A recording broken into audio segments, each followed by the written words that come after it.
Okay, and we're going to go through moving in-person events online, why you should be running webinars and how to do it well, panels and Q&As, bonus tips and tricks, and some conclusions. Okay, so I'm going to hand over to James. I think that's enough of my voice for now. James is going to take us through an intro. So yeah, I just wanted to start by talking briefly about why we're here today. So a few weeks ago, we asked our audience, including some of you guys, what are the biggest challenges facing you in 2021? Now, we had a variety of responses, but there are a few main issues that came out. And one of these topics was event management and presenting online. You can see some of the responses up here. So looking professional when using online communication, sharing screens and being visual with tech, and making event management and comms easier and more time efficient. So this is an issue that we felt we could help with, as it's a challenge we've been faced with ourselves. And as a remote only team, even before the pandemic, it's something we've had a fair amount of experience with. So we wanted to share what we've been doing, along with tips and tricks and techniques that we've picked up along the way. So as Steve sort of briefly outlined, there's three main areas we'll be focusing on, and that's online events in general, and how they can be a really powerful tool that can even outperform in-person events when done correctly. And we're also going to look at webinars and why they're really successful, and why you should be thinking about doing one if you haven't run one already. And we also going to cover Q&As, which is, the proper conduct for Q&As and how to get the most out of those sort of panel sessions. That's all from me, and over to Steve now to focus on moving in-person events online. Cool. So yeah, I just wanted to start off here with, we've been running events for 5-6 years with doopoll, and part of some major events as well. I just want to go through some major pros and cons. I think that some of these are going to be kind of preaching to the converted, and it's a bit obvious, but it's nevertheless worth reiterating, I feel. So the major pros that we've found stem from people not having to pay extortionate amounts sometimes to kind of rent out a room or even a whole building, and then the associated costs around it, from AV equipment to cloakrooms to food and drink, so on and so forth. Holding events online is reasonably cheap. You need to get a false bookcase to go behind you, a bit of lighting, and you're away. A Zoom subscription is probably all it takes. The next thing I would say is that it's really easy to get people along to attend, or it's not difficult for them to attend. So no need for people to be schlepping across the country or across the seas to get to you. Obviously, we can all kind of see each other now, and that's a really effective and simple way of doing things. James and I are running the session today, but you can really achieve quite a lot with a small team. And I know some of the events I've been involved with have had hundreds of different people working on them when it's in real life. Yeah, if you had 100 people running a Zoom session, I think what you might be able to achieve would be insane.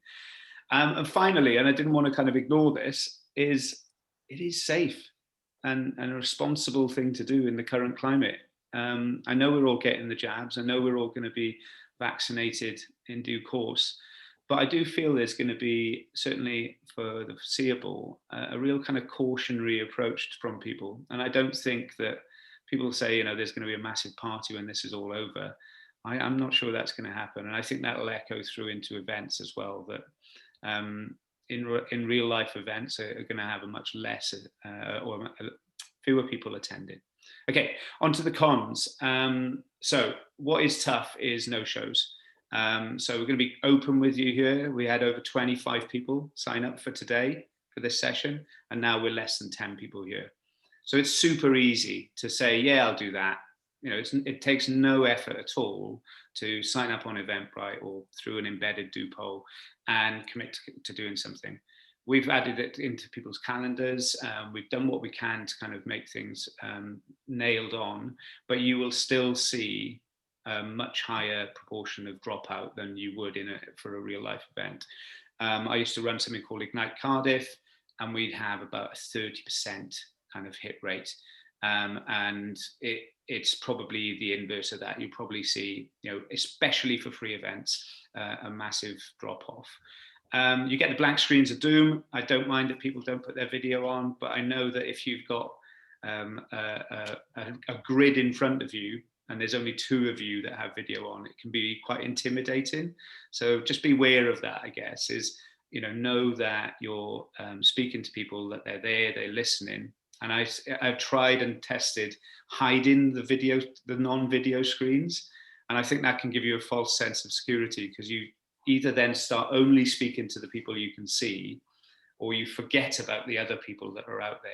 So kind of just do what works best for you, but be careful of, I don't know, you can maybe become a little bit flippant sometimes if you can't see everybody.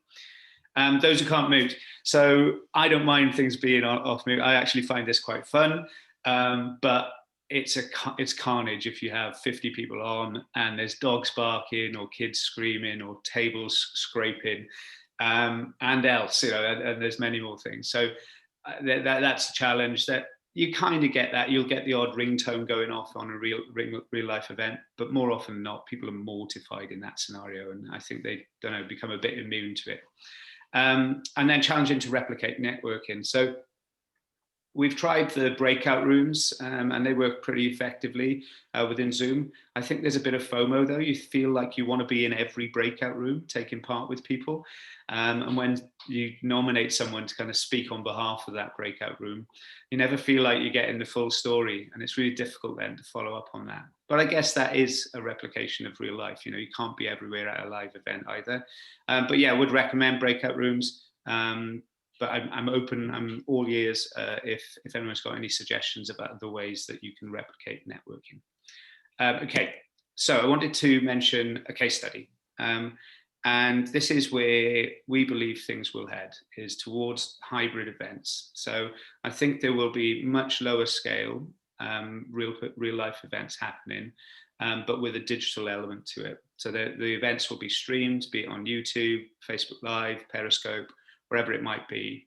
But there'll be a live element alongside that. This is something we did with O2. There's the quote there from their Director of Corporate Affairs. But Mark Evans, the CEO of O2, wanted to do an all hands with the entire UK office or UK workforce for O2. He got the Slough-based employees into their main auditorium, so a few hundred people in the room there, and then used doopoll to ask them questions, just as we have with you today. But instead of it being, half a dozen, 10 people, it was about 2,000, 3,000 people answering. So he was able to get this pulse feeling for exactly how his workforce felt at that moment in time, people in Scotland, England, and all over. And I think that is a really good kind of model to look towards for yourselves in the future, is you don't have to kind of have a really full-on broadcast experience. Streaming to YouTube can be done from your mobile. So you can achieve that, and you can get people engaged and involved very, very easily. So that would be our suggestion. Okay, I'm going to hand back to James. I think, who's going to take you on? I've got one question, Steve, that you wanted to ask. I've just popped it up now. Great stuff. So got another question for you then. I'm going to show the vote link again, just for those of you that might have clicked off. And we want to understand events you'll be attending during 2022. How do you think they will be structured? So the same again, tap that link at the top of your screen and you should be in. So do you think they'll be venue-based? Do you think they'll mainly be online? Or do you think they'll be hybrid, but with online elements? I'm hoping I haven't persuaded you, too strongly if that's what you must do. Please just say what you honestly feel. Okay, most people are going with hybrid. Yeah, seems like that is going to be the rub of it. Okay. Great. Good stuff. Any comments thus far? Anything standing out for people? Anyone want to add anything? Good stuff. Tom's nodding. That's good. Mali, happy. Great. I'll hand back to James then. James, you're up next. Cool. So I'm going to talk to you guys about webinars. And just before we start, I do have another question for you. And that is, roughly how many webinars have you attended in the past year? Steve will bring that question up now. I just want to get a sense of if it's something you guys are, oh, wow, yeah, that's great. So they are becoming more and more sort of ubiquitous. Are we including in this, James, any kind of Zoom meeting, or is it specifically webinars? Webinars based, yeah.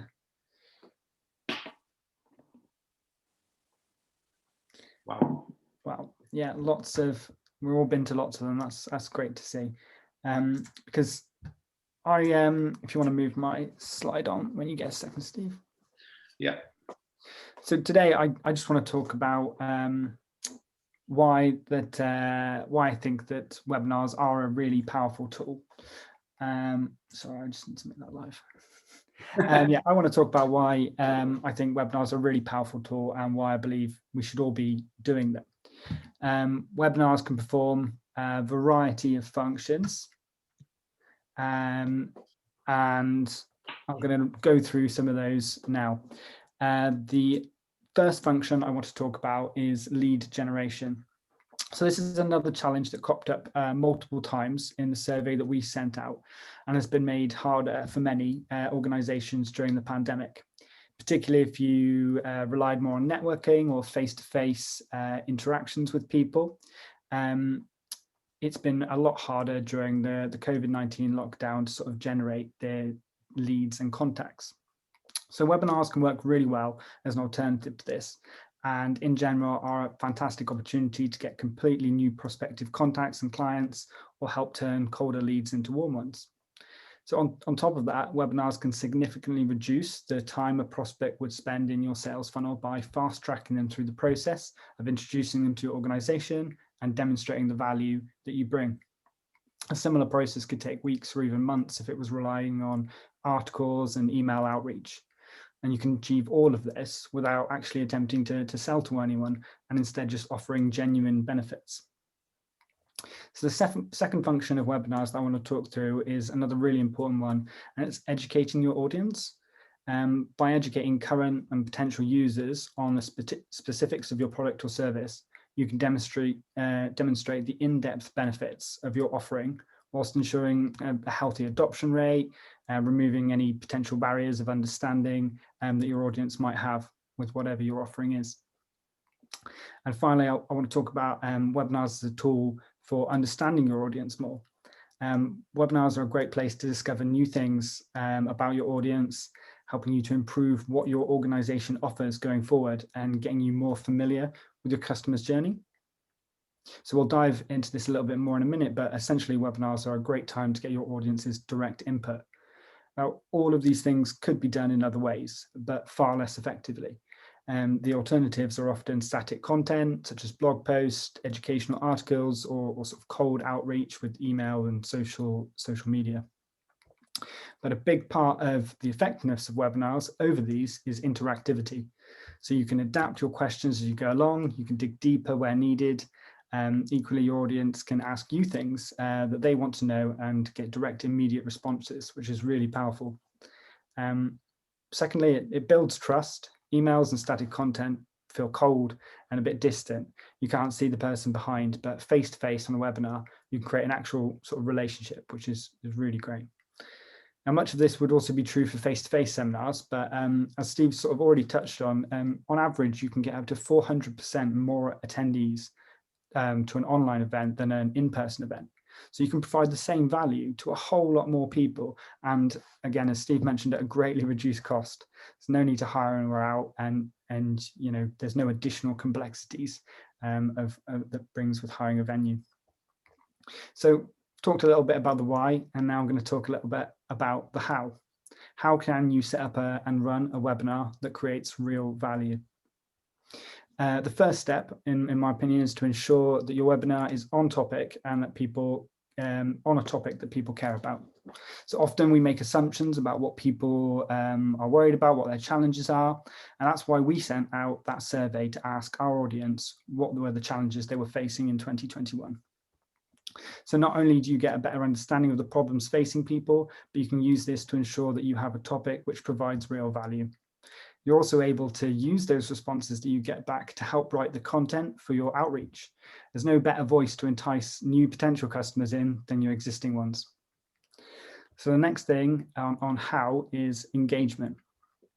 So to make sure that you get the most out of your webinar, it has to be as interactive as possible. This should ensure that your audience doesn't fall asleep or leave, and also gives you so many opportunities to understand them a bit better and to collect questions. You know, we've used some of these techniques today and will do throughout, and that's sort of the icebreaker questions, quizzes, Q&As at the end. These are all great additions. And lastly, I want to talk a little bit about timing. So research shows that the best time for webinars are between 10 to 11 a.m. in the morning. And the best days are generally Tuesday through to Thursday. And finally, the sweet spot for length is about 40 to 45 minutes. Any more, and people tend to either tune out or even before they arrive, worry that it's going to take up too much of their day, and any less, and it's difficult to provide real value to people. So that's me done on that, and I'll pass you back over to Steve to talk about Q&As. Stuff. Thanks very much, James.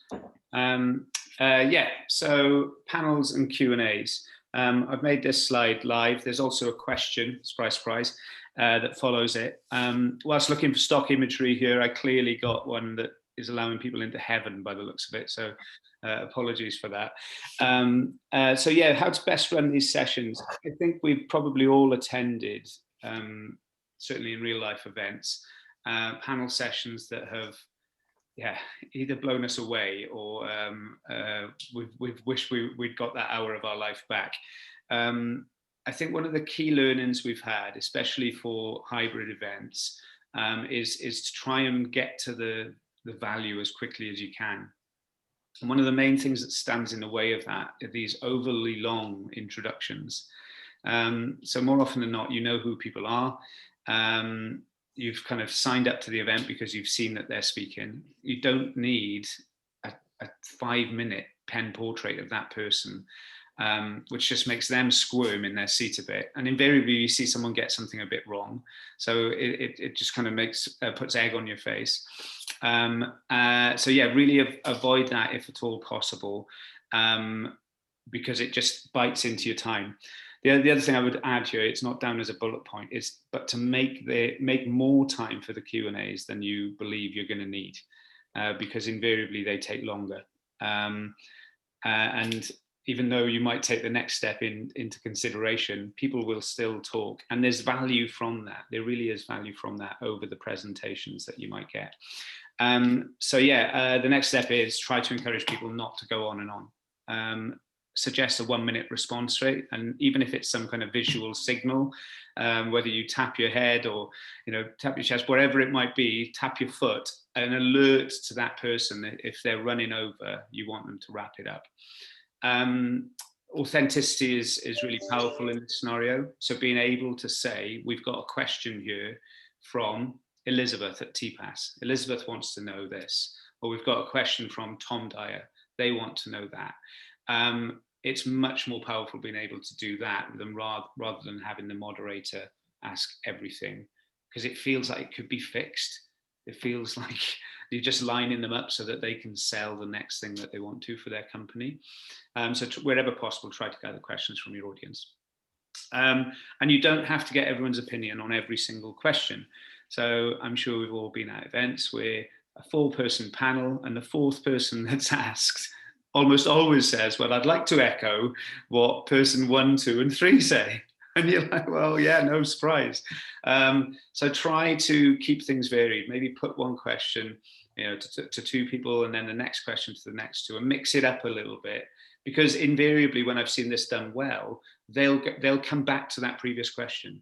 And they'll say, oh, can I just add that on the first question, I was going to say this. And it's normally then a really snappy, quick little response that doesn't drag on and on.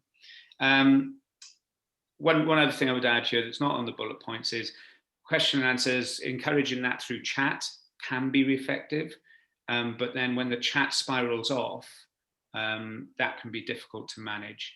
The other thing is controlling like what kind of chat you can do. So I would encourage people to be able to chat with other members of a webinar and kind of say, you know, how's it going? Long time no see, or you know, just ask them a direct question. But some people find it better, especially with more or bigger audiences, to switch off the interpersonal chat stuff so that people are focused on the session.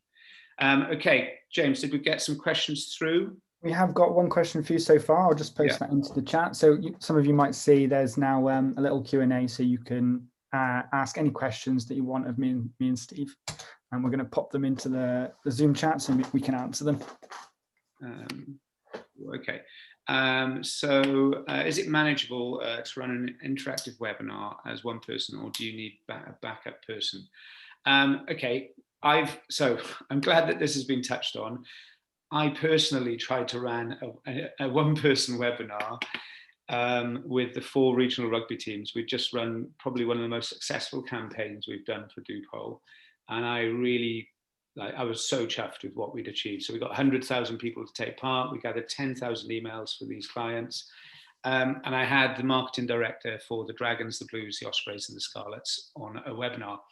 I tried to use a brand new piece of technology that I'd never used before, that was capable of streaming across Facebook, Twitter, YouTube and our own webpage at the same time.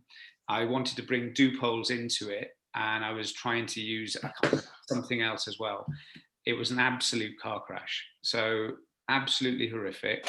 And I wouldn't go near it with a barge pole. And I don't mind a bit of failure, as a lot of you know, but it was it hurt deep. And I think the lessons I learned there was that I took on too much. So I think it is possible. And I know that my co-founder, Mark, for instance, has run something similar through through the platform, but he only interviewed one person, and he didn't want to kind of integrate doopoll into it, and he kept it simple. So I think my advice would be to, keep it simple to start with, and then probably kind of crank things up.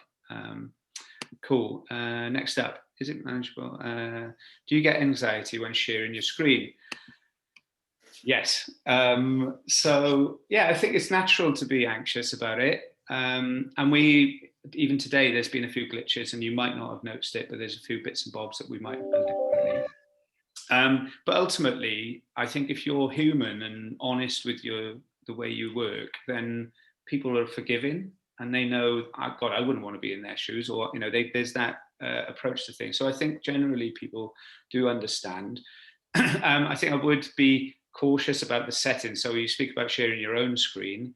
I run a book club, and this is not work, but it is a good lesson to be learned. And as part of that, we switched to Zoom. And in the very first session, I was letting people in. I was so excited that we had like 20, 25 people there, and adding them all to the thing. And one of them was Mr. Worm, whose avatar was just a cartoon. And before I knew it, Mr. Worm had taken control of the screen and was sharing his screen to my entire book group, which was, let's just say, 2 baboons getting very friendly with each other. Yes, Tom, that's exactly how I reacted. So it was a horrific experience, but of course everyone laughed. But I just couldn't close it quick enough. It was just a horrible experience. But you go through those things to learn from them, yeah. So I think that's the learning I got there. So yeah, be anxious. It's good to be anxious. It's like when you tell your children, "I'm glad that you're nervous." It shows you care. And it's good to be anxious. So it's good to be nervous about things, because, yeah, that means it matters to you. Cool. Any other questions? So far, we don't have any more questions. Cool.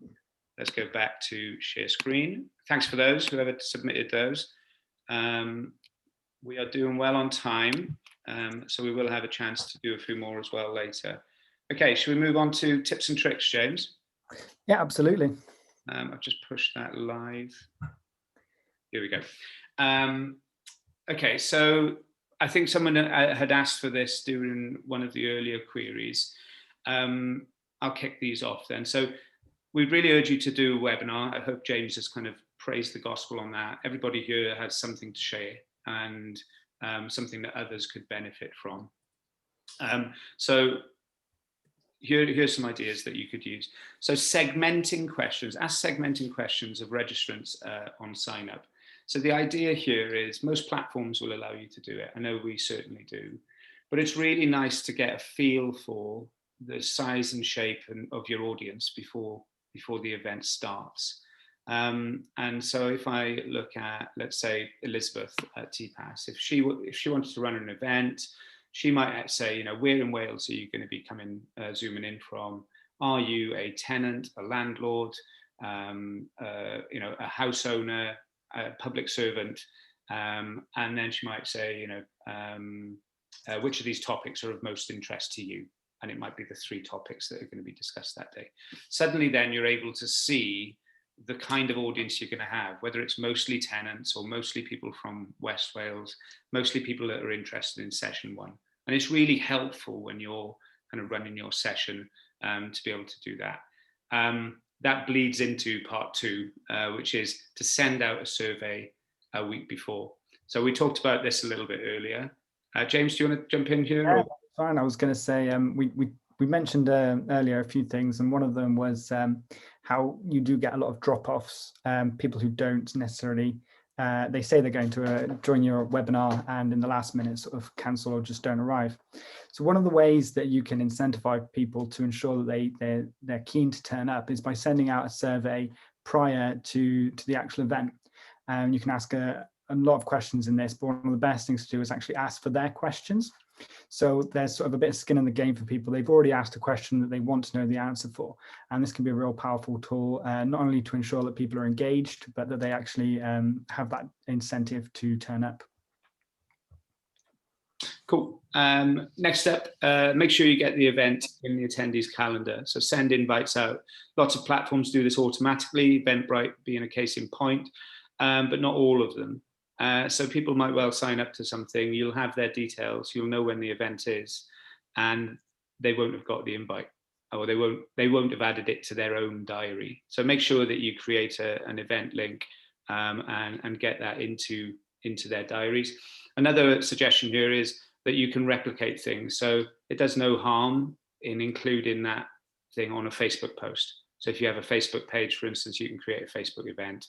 You can now integrate the Zoom link into that, and people can indicate that they're attending or interested in attending. And that can have a knock-on effect. Yeah. So you'll see that, or you may have seen that you've said that you are interested in attending an event. Then one of your friends has kind of liked the fact that you're interested in attending. I say friend, you know, one of those odd people that stalks you maybe. Yeah, that's another approach. And generally just get it in wherever you can. Sorry, Elizabeth, you unmuted there. Were you going to ask something? Yeah, I was. I was just going to ask you to repeat what you just said, because it didn't really work in my brain about putting it on Facebook. That's fine. So yeah, so the main thing is to get it into their main calendar. So that would be sending an invite to their email address.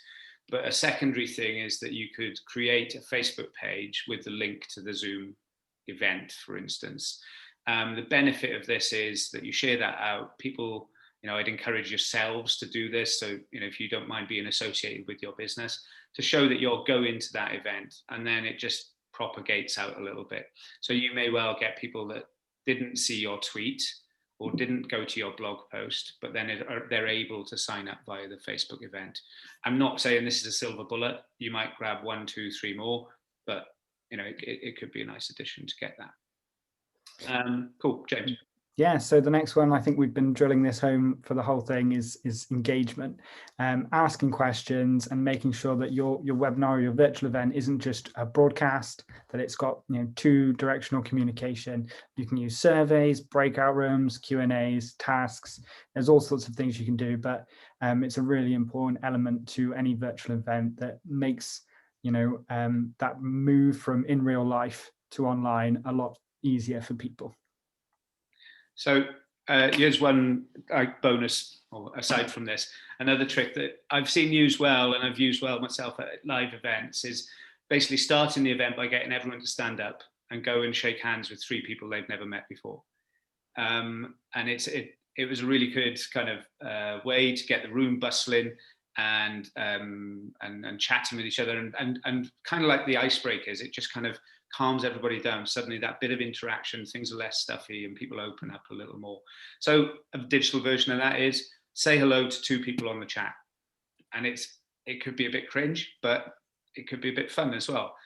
You might then run the risk of people obviously carrying on chatting, and I don't see that as being massively bad, but it's a good way to just kind of stimulate a bit of interaction during the event. Okay, stick to your schedule. So I had my heart in my mouth then that we were going to be running over, but we're bang on time. So 10:37, this will kind of lead into one of the other things. But yeah, try your best not to be constantly apologizing. This is the main reason I say this. It's never effective, and it doesn't look very confident if you're constantly apologizing. And so, as I said earlier, James and I have made some mistakes today, but we've not been, oh my God, no, I'm really sorry about this. I wish that hadn't happened. Can't apologize enough for what's happened. Move away from that. Get into the positivity. Be confident in what you're doing. And yeah, that will help you stick to your schedule. James. Yeah, so sort of in lieu of that, simplicity is the key when you're running a webinar, and that's particularly when it comes to the tech you're using and the format you're using. Don't overdo things. Try and keep it simple, and theoretically less mistakes should happen then. Particularly as I just said, when it comes to the tech stack that you're using, use things that you're comfortable with, rehearse using them, go over it a number of times to make sure there isn't little things, and when you're rehearsing, make sure it's as real as possible, as close to the real thing. Even the smallest element that gets glossed over could be that nugget which throws you off track as you're talking. Yeah, that's it. I think James and we've run through this twice. So this morning and yesterday, we've done our, hopefully it's coming through well. We'd love any feedback about what we could do better, of course. But yeah, do have a dry run. One of the things we spotted, for instance, was going through the doopoll, we saw that we'd used the same image for 2 different slides. A really basic thing, but it was something that bugged us. And so just by practicing, we saw that. If we hadn't, we wouldn't have. Yeah, James, over to you. Yeah, so and importantly, record the session. There's often people who can't attend, but to get the most value out of your time, a webinar can become a bit of evergreen content for you. It can carry on existing after you've done it. So, it can be disappointing perhaps if you've, spent all that time rehearsing and done an hour-long webinar and only, 2 people have shown up. Well, you haven't lost out there. You can still, if you've recorded that, you can put that out, you can still get new contacts and people who can get value from it in the future. So recording is quite an important thing. And another tip here that's not on the bullet points from me is to use Otter. Now, some of you may or may not, if you Ellen nodding her head at that, Otter is really handy. It's a transcription service, works for free. You can just sit that next to your speaker on your computer and it will record and transcribe the entire meeting. So it's a really nice way, especially if you want to get quotes from some of your guest speakers. You're able to. That, sorry. Sorry? How do you spell that? Otter? Otter, like Tarka. Yeah, Otter. I think it's on Android and iPhone as well. Really, really handy tool and great for transcriptions. Once again, though, similar to the recording, it's almost set a memoir for yourself to do that. Because in the heat of the moment, when you're 5 minutes to, 3 minutes to, 1 minute to, people are in the waiting room, oh shit, here we go. That'll be the kind of thing that you forget. So set that up, get it recording potentially before you even start. I've got one other bonus one I want to add before we go to the last slide, which is go to the toilet. Go to the loo before you start your webinar. Nothing worse than delivering a really good webinar and just not being able to focus. Sounds so simple, but yeah, I've never come across this. I always remember. Yeah. Okay, cool. On to the last slide. Okay, so we're concluding then. James, do you want to kick off? Yeah, so I mean, we feel, as Steve mentioned before, that digital and hybrid events are going to be the norm sort of following the pandemic. So I think it's important for all of us to focus in on how we're going to manage that going forward. And I think obviously a webinar like this is a great place to start thinking about how your sort of virtual engagement is going to work.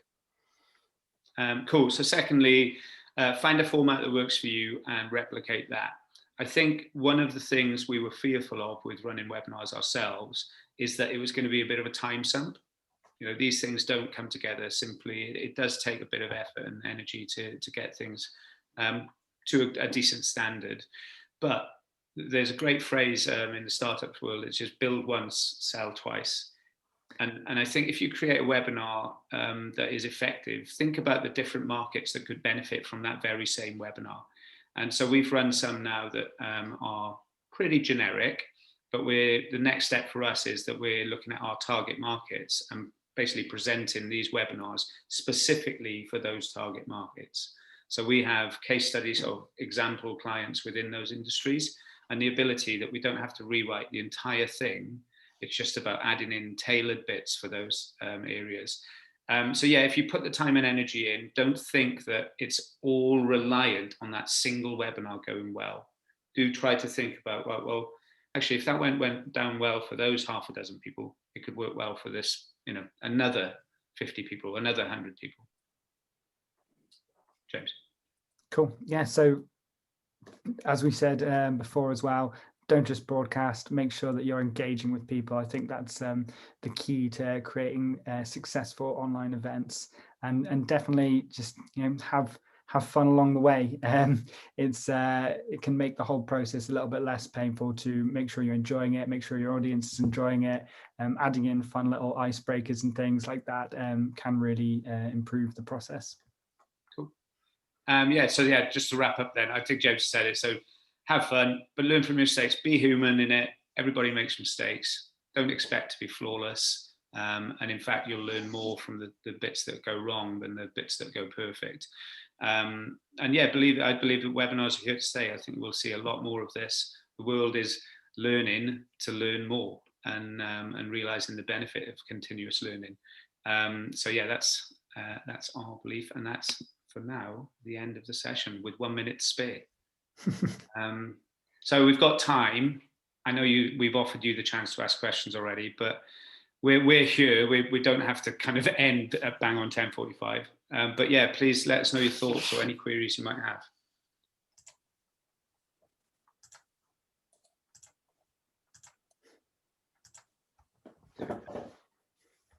Can I just ask what you do with breakout groups? Because I've been in a number of them, and if they're not set up with somebody keeping time, some people take over. Yeah. And how to do that elegantly, and there can be a silence when people go into breakout groups as well. Mm-hmm. So a good starting point there, Jude. Thanks for the question. It is to try and level the ground. So you'll always have alpha males, alpha females within groups. A good way of doing this is by asking everybody to answer a single question. And whether that's in the chat or, you've got a one-word answer to this thing. Now, it limits the alpha male or female to kind of babble on or take the stage. And also it then puts them in context. So suddenly if there's 10 people in that room and the word that they say is in opposition to the word that the majority of other people say, then two things happen. Either they kind of realize, hang on, I'm in the minority here. Maybe I shouldn't be quite so steadfast with my opinions, or they'll double down and they'll be, if they're full on alpha, it'll be like, right, well, I really need to make this point. So to overcome the latter, always have a trusted moderator that will kind of cut them off in a firm but affirmative manner. And I see too many breakout groups where that doesn't happen. It's just you choose amongst yourselves, and then invariably, well, I don't know, not invariably, but many times the alpha will become the moderator, and so they then lead on everything. So that entire group's opinion is basically that one person's opinion. It is also, for a larger group, it's where doopoll can come in handy. So we'll say to people, how would you prioritize these things? So if you then get the vision of a group in terms of what priorities are, then you're able to kind of say, well, this is what most people think. Why do we think that's the case? And you encourage the audience to join in with the democratic kind of majority rather than the edge cases. Does that help? Cool. just to add on to that, when we've done it in the past, I think we've tried to split it into 2 groups and have me and Steve go into 1 breakout room each, so we can help there and be the moderators. If there's more groups than that, we just flick between them. So, you know, spending a proportionate amount of time in each one so that we can ensure that at least some part of the conversation, if it is getting sort of taken over, is steered more in the right direction. Yeah, I'd say, yeah, I was going to say, you know, you give people tasks, but I've done it where we haven't gone into the groups. And then you'll always get a group that goes back, oh, we haven't really done the task. Like, shit, that doesn't really help. You know, the rest of our presentation is based on having 5 answers. So we need an answer from you.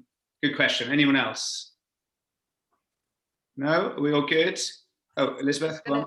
I was just going to feed back and say that I thought it worked really well, splitting it up, talking.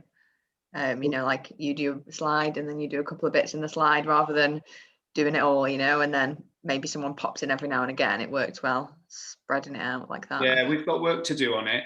We're getting better slowly but surely. But that was one of the things we spoke about, James, in our rehearsal was let's try not to be sharing the screen the whole time. So try and we've got, you know, we can improve on this as well. So I really appreciate you saying that. I think it's quite difficult bringing the screen.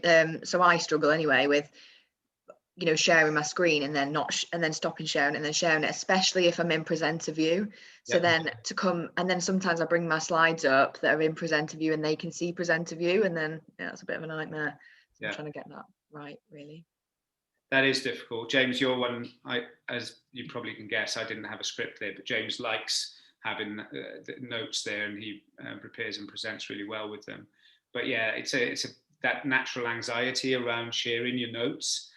But ultimately, it's just, you know, I wouldn't worry too much about that. If people see that, it happens, and you're going to be telling them those words. And I keep saying when I'm speaking to people don't know, in general, they don't know your script. So if you stumble on something, then don't really worry too much about it. They don't know what you were meaning or intending to say. And equally, I've probably missed stuff out today. And it's like, well, but you don't know that. You thought we shared absolutely everything with you. But, you know, it's don't worry about the stuff you can't control. I also think it's the nervousness of being on the screen. And some people I found on a session I ran, when I said that I was about to put them into a room with one other person to like break their comfort zone, they freaked out and left. And that's like all professional people, you know, and they're like, oh no, shit. And then they, and I was like, oh, wow, fail. So I think that's about framing, I would say. You know, it's like if you say I'm intentionally making you uncomfortable, that is going to, you know, it will push some people's buttons. So it's about, we need to get some varied interaction going here, or, you know, it's good to have a diverse school of thought. And to achieve that, we're going to be mixing the groups. So you're not going to be with your marketing colleagues that you're normally with, or your sales colleagues that you're normally with. So yeah, but I get it. You know, I get why people would freak on that. Okay, good. Go on, Ellen. Sorry, one last question. So in terms of when we do webinars, we manage them on behalf of our clients. And on some occasions, obviously so we just facilitate them. Yeah.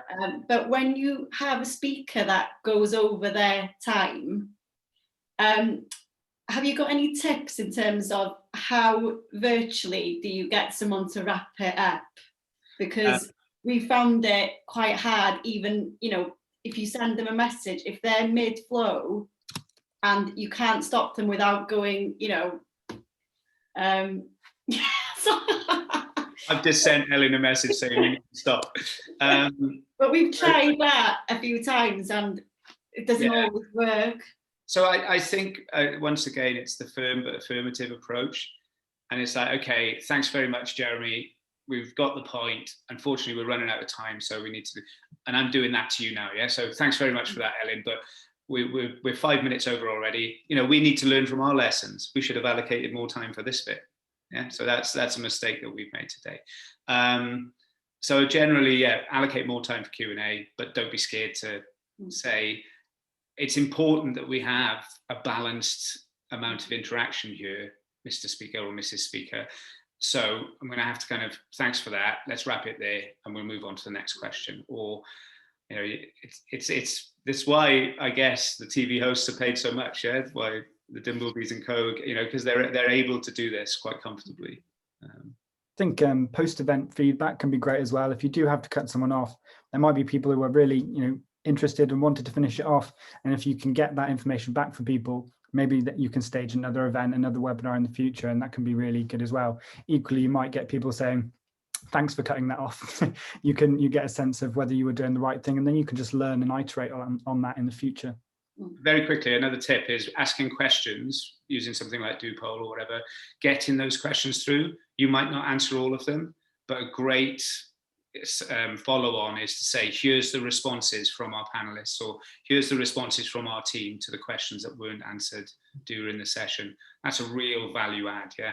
So it's going above and beyond, and you can use that as the subject line, you know, thanks for attending, here's the answers to the questions we didn't get to ask. So that will ensure your open rate goes up. Right, enough. We are done. It's been lovely to see you all. Thank you so much for your support. We really appreciate it. And yeah, please follow up and speak to us individually, separately. Take care all. Bye. Thank you. Thank you.